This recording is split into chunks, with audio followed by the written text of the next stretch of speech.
कैसे हैं दोस्तों? तैयार हैं आज की कहानी सुनने के लिए? छोटा डॉन, तन्मय साहब, तो चलिए शुरू करते हैं। वो कहते हैं ना कि पूत के पांव पालने में ही दिख जाते हैं। कुछ ऐसे ही महान नक्षत्रों का खेल है हमारे टिल्लू जी का व्यक्तित्व। टिल्लू जी यानी तन्मय हर सही काम में एक गड़बड़ एंगल कैसे डाला जाता है, ये कोई टिल्लू जी से सीखे। हाँ, दिल का बड़ा ही सच्चा था लड़का। थोड़ा काला था दिल उसका, पर बड़ा ही सच्चा था। क्या हुआ?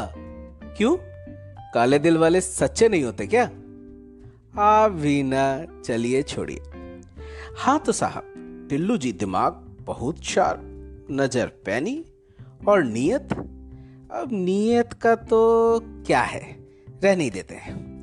कभी नकली क्वेश्चन पेपर, कभी किसी की लड़ाई सुलझाना, कभी किसी को कहकर पास करवाना और कभी किसी की पिटाई करवाना।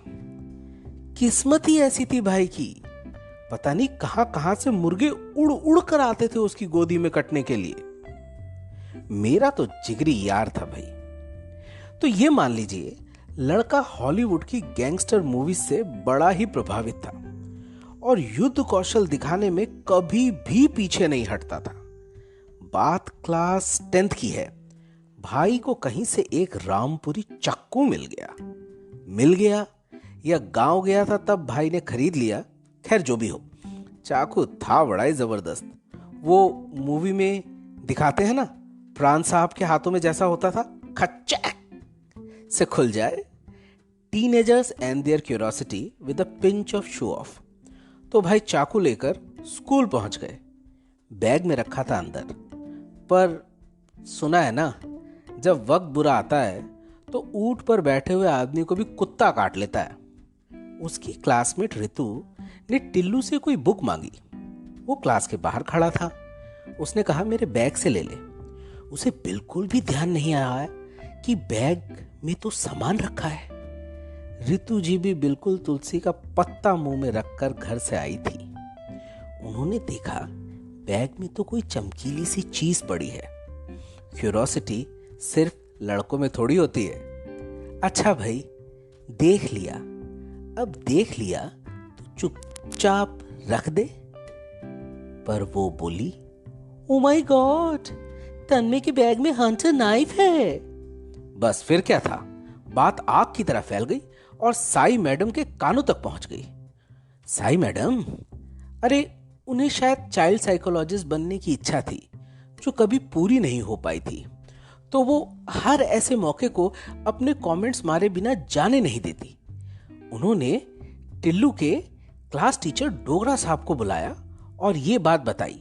बोली, डोगरा साहब, I know him for 3 years। बहुत डिस्ट्रक्टिव माइंड का लड़का है ये। 10th में चक्कू, बाप रे बाप।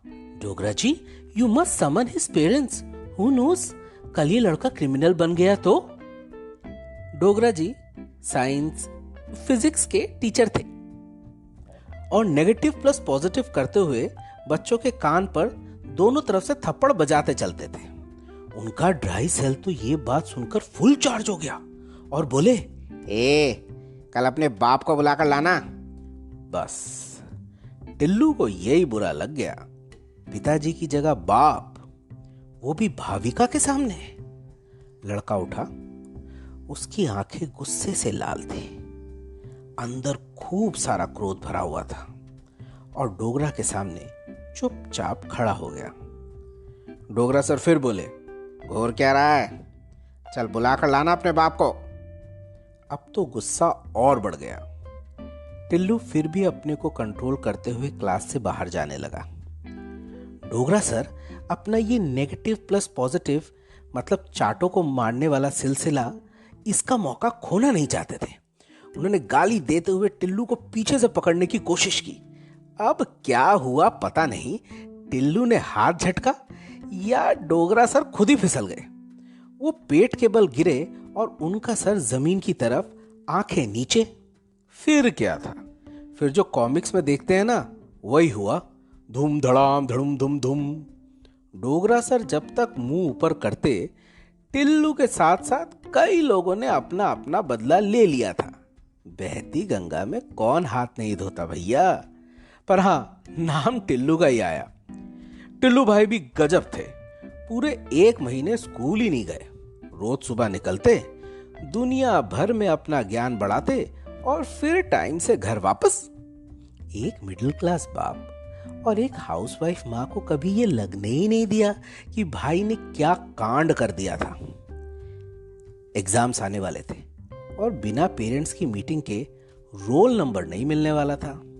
तो जैसा होता है, टिल्लू भाई ने हमारी कॉलोनी के जॉनी सिंधी को अपना चाचा बना लिया और उन्हें स्कूल ले चले।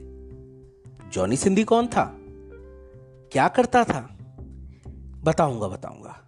अभी के लिए ये जान लीजिए कि स्कूल गोइंग निकम्मों का उस्ताद था, ऑलवेज देयर टू हेल्प। हाँ, तो सिंधी साहब सुबह सुबह बस जैसे तैसे उठकर अपनी मारुति जिप्सी में स्कूल पहुंच गए। अब किस्मत का खेल देखिए, सामने ही कौन मिला, साई मैडम, और बोली, Tanmay, where were you for so many days, और ये आदमी कौन है तुम्हारे साथ? टिल्लू बोला, मैम ये मेरे चाचा हैं, वो पापा मम्मी गांव गए हुए हैं ना। चाचा? व्हाट चाचा? ये तो ड्राइवर लगता है। ये क्या बोल दिया साई मैडम ने, ड्राइवर? बस अब तो सिंधी भाई बोल पड़े, ड्राइवर जॉनी सिंधी को ड्राइवर बोलती है? अभी खरीद लूंगा तेरा घर, बता कितनी प्रॉपर्टी है तेरी? जासूस साई मैडम एकदम से बोली, देखा ये इसका चाचा तो हो ही नहीं सकता, ये सिंधी है, सिंधी। और तन्मय इज फ्रॉम बिहार। शोर सुनकर डोगरा सर दौड़ कर आए, टिल्लू को देखकर ठिठक गए और जॉनी की तरफ मुंह करके बोले, ये कौन है? अरे चलो बाहर चलो। जॉनी सिंधी अब तक सकपुका चुका था। वो गुस्से में बोला, बुड्ढे ज्यादा ची मत कर, सांस लूंगा ना तो मेरी नाक में घुस जाएगा। डोगरा साहब तो उल्टे पांव कट लिए, मगर साई मैडम डटी रही और सिंधी साहब को वापस जाना ही पड़ा। ये पासा तो भैया उल्टा पड़ गया था। खैर, दोस्तों ने स्कूल से टिल्लू के पिताजी के नाम लेटर भी लिखा, मगर डॉन भाई ने वो भी खुद ही पकड़ लिया। टिल्लू का साल और लाइफ दोनों ही बर्बाद हो जाती शायद, मगर कहते हैं ना, जब कहीं उम्मीद ना हो तो कुछ मैजिकल हो जाता है। पता नहीं कैसे धर्मेंद्र भार्गव, जो कि हमारे सीनियर थे और टिल्लू के घर आते जाते रहते थे, उन्होंने टिल्लू के घर जाकर आंटी जी को सब सच सच बता ही दिया। लड़का खूब पिटा उस शाम, और बनता भी था। अंकल जी ने बहुत मारा। अगले दिन सीधा प्रिंसिपल के ऑफिस। हमारे प्रिंसिपल साहब बड़े ही ज्ञानी व्यक्ति थे। बस हर सेंटेंस में जो है ना बोलने की उनकी आदत थी, इसलिए उनका नाम जोना ही पड़ गया था।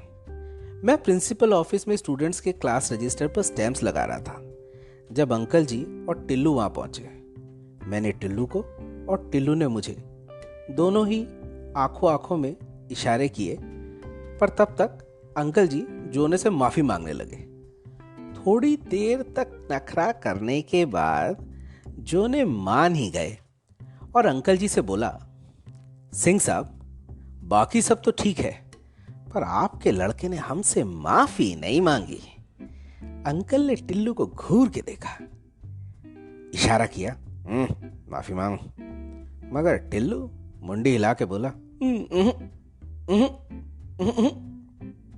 बस इतने में सिंह साहब का भूमिहारी खून खौल गया और अरे ससुर जनावर कहीं के बोलते हुए टिल्लू पर प्रिंसिपल ऑफिस में ही टूट पड़े। और टिल्लू आधा डर से और आधा नौटंकी करते हुए, गुरुजी माफ कर दो, गुरुजी माफ कर दो, कहते हुए जोने के पांव में लौट गया। चलो, रोल नंबर तो मिला लड़के को और मार्क्स भी ठीक आए। आगे चलकर सीनियर सेकेंडरी साइंस के साथ क्लियर की उसने। टिल्लू जैसे ब्रिलियंट माइंड हम सबके आसपास जरूर होते हैं। हाँ, थोड़ा फोकस जरूर हिला होता है, मगर दिल बुरा नहीं होता। याद है ना, थोड़ा काला है दिल पर सच्चा है। तो कैसी लगी ये स्टोरी दोस्तों? अपने कमेंट से हमें जरूर बताइएगा, और अगर अच्छी लगी तो please subscribe, share and like. आपका एक सब्सक्राइब और एक लाइक हमारी हौसला अफजाई के लिए बहुत बहुत जरूरी है। तो अगली स्टोरी में मिलते हैं, कैसे जब बत्ती गुल होती है तो पीके नगर में हंगामा हो जाता है।